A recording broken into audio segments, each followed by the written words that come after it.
The real problem is, how do we prepare these fathers to be able to provide for their families in the 21st century when we know, number one, jobs are very scarce. We know now education is no longer being able to fulfill the need of creating people to get successfully employed. Yep. Okay? So what has happened is, between the educational system and the bankers, they have locked people into debt that we have a warehouse of educated people that have to take any job in order to pay back the student loan. Yep. So the bankers got you, even if you go bankrupt, you can't get out of that debt. So they've locked the whole country of the best minds in debt. Especially the young people Of that course. are enrolling in college. Of course. They struggle and have a tough semester. Listen. They get kicked out or they get discharged, and then boom, they've got all this debt they're Right. responsible for. And even the ones who go through successfully, when they're coming out, most of them are not working in anything that they wanted to work in when they went to college in the first place. Well, I know my church is funding a food pantry at the Schenectady County Community College. Yes. I mean, a food pantry at the community But college. of course, Unbelievable. because it's actually not unbelievable considering to the way the institutions of America has started to go against poor people. Well, I had this discussion with the president of Union College several weeks ago at an interfaith service. He was talking all about Union College and all the wonderful things they're doing, and I said, you know, higher education really deserves what it's getting, because what they're doing is they've inflated the cost so much, and they've made it so expensive for kids to go to school that you're not getting all the best and the brightest. Or if you do, they're not finishing. No. And, you know, then you've got all this debt that they owe to you. And you're doing a good job, and you're paying your teachers. But what is the community got? They've got a bunch of people that end up owing. But again, Wales, you know, what I really had to do was to step back, and we know what's wrong. We know what these institutions need to be doing and need to be targeting and all those other things. But what I really started to realize is, what if this is part of the design that they had all along? They know exactly what's going on. I mean, they also hire the best and the brightest, and they do more research and stuff. So you're telling me that they don't know what's happening, and that's why we're moving into a level of haves and have-nots? It just didn't begin. No, you're right. This is something that step by step has been put in place. So therefore, we have to know already who our constituency is. And if our constituency is the have-nots, then we are the ones that have to create alternatives for the have-nots. Because otherwise, we cannot expect the haves to do anything. So what we're going to have to do is create a parallel situation economically and on other levels, so that we can address these things. So part of what you're doing to address it is you're doing some work in the jail that you've talked Yes. about, working with young dads. What else Right. at the Community Fathers Program? Oh, you know, we also have the domestic violence for the batterers program. That's really how you started, right? No, No? we went to support The group support was the group. start. The domestic violence came after we started dealing with the family court, and then we began to deal with people reentering, fathers that were reentering. And many times, they come with a mandate from parole that deals with the domestic violence issue. What was happening in our community, there was no domestic violence programs. So that means they had to go into Albany, in an area of Albany of homeowners and those who have the money and the ability to do that type of thing. And they couldn't afford to go, or they didn't have the transportation to go. So there was always this violation hanging over their heads. So we decided that we needed to do something about it. So we went to the New York State Batterers Association, Domestic Violence for the Batterers Association, and we got certified to run the program ourselves. And we began to run it. So we service fathers in Schenectady, and we also have a batterers program in Albany. And we service both those areas.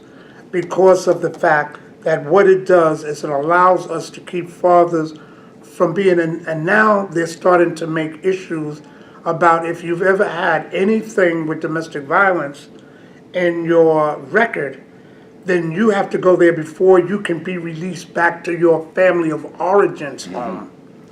And that kind of brings me, you're bringing up the next topic. You and I came together because you asked me to look at doing some work around getting you some facts and figures Yes. that fatherhood works. Right.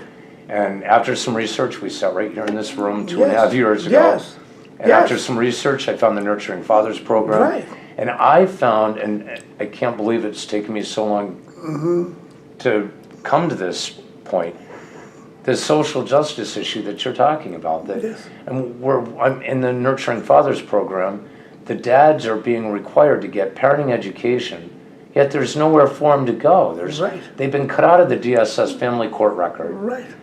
They have been cut out of the family Yes. system. Yes. They want to get reconnected. They haven't been visiting for 2 or 3 years because they haven't been able to get the parenting education, and our community isn't providing it. So you and I Yes, go develop. ahead. Yes. We're doing the Nurturing Fathers Yes. program Yes. as part of a way to address that need. And now I'm passing guys off to you. Yes.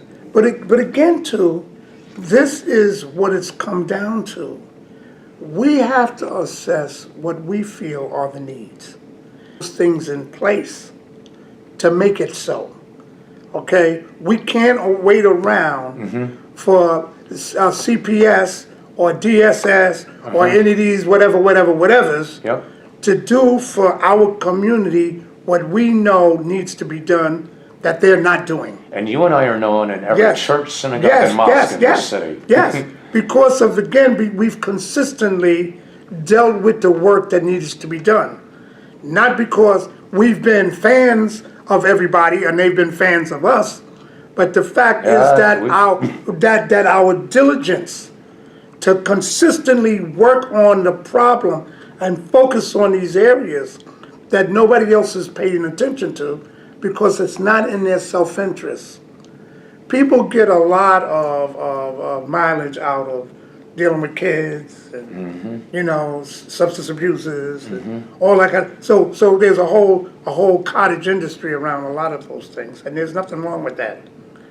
But there's holes in our communities that nobody has addressed.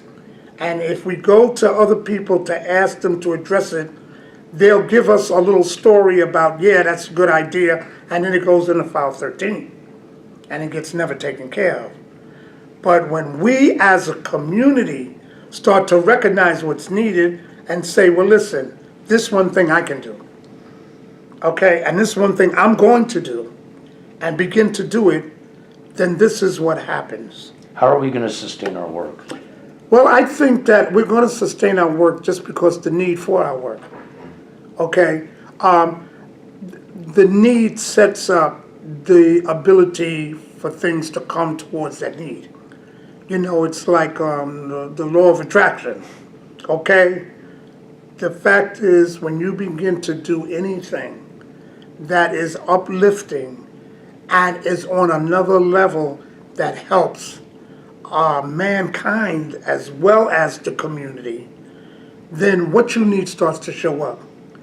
No matter how many obstacles you or I have had, either personally or programmatically or educationally, we haven't found a way to address it, in spite of whether they gave us money or not. Yep. And let me say something about that. Community Fathers started on the concept that it was up to the fathers to do this. We're the only program like it in the country where it was started by fathers from the community, run by fathers from the community, for fathers in the community. Okay? And you were a role model for me Hey. because the Nurturing Fathers program is not going to be a part Yes. of any other organization. This is it, and it doesn't have to It's be. a volunteer project. Yes. I'm volunteering all of my time. Yes, but- The dads come here, they're not charged anything. I pay a co-facilitator Right. to help me run the class. But you see, again, what happened is that's the way we began. But what happens is one of the things to take and give concreteness to our ideas is to institutionalize it. Okay, when we began our program, nobody took any money. Okay, we put the money out of our own pockets to make the program. If we have a support group, I don't need somebody to give me money to have pizza and soda. I can buy pizza and soda myself. So therefore, why don't we do that? And what we do is we start to put in the principle of cooperative economics, where we're teaching also our community to be able to put money back into themselves rather than being consumers out at the bodega. Yep. Or the grocery store, or the halal, or whatever's going on. Okay? The idea is to change the way the community sees it.